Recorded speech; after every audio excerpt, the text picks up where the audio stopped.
ప్రజల అవసరాలను తెలుసుకొని వాటిని పరిష్కరించడం నా బాధ్యత అని మాజీ మంత్రి సనత్ నగర్ ఎమ్మెల్యే తలసాని శ్రీనివాస్ యాదవ్ అన్నారు. గురువారం సనత్ నగర్ డివిజన్ లో పర్యటించి 56.40 లక్షల రూపాయల విలువైన అభివృద్ధి పనులు ప్రారంభించారు. ముందుగా భగత్ సింగ్ పార్క్ లో 4.90 లక్షల రూపాయల వ్యయంతో ఏర్పాటు చేసిన ఓపెన్ జిమ్ ను ప్రారంభించారు. ఈ సందర్భంగా పార్క్ లో చేపట్టాల్సిన పలు అభివృద్ధి పనుల గురించి ఎమ్మెల్యే దృష్టికి తీసుకువచ్చారు. స్పందించిన ఆయన అవసరమైన చర్యలు తీసుకోవాలని సంబంధిత అధికారులను ఆదేశించారు. అనంతరం ఎస్ఆర్టీలో 20.50 లక్షలు, లింగయ్య నగర్ లోని గౌతమి స్కూల్ వద్ద 14.20 లక్షల రూపాయల వ్యయంతో చేపట్టనున్న సీసీ రోడ్ల పనులను తలసాని ప్రారంభించారు.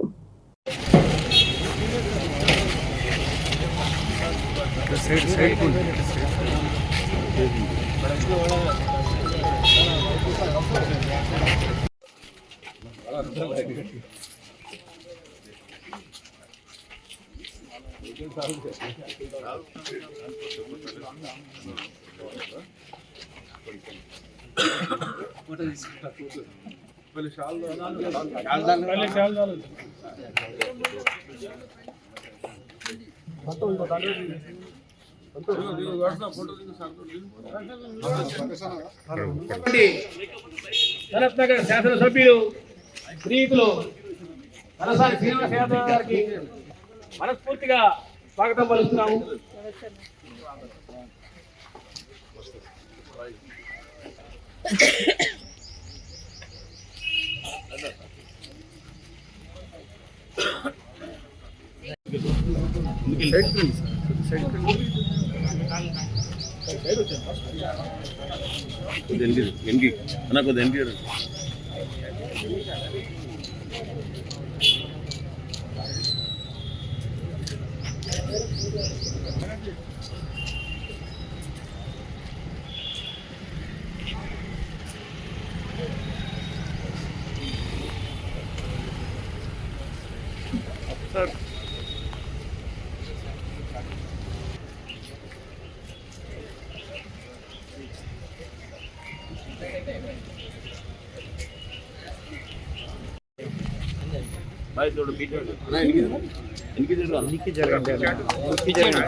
ఓకేనా?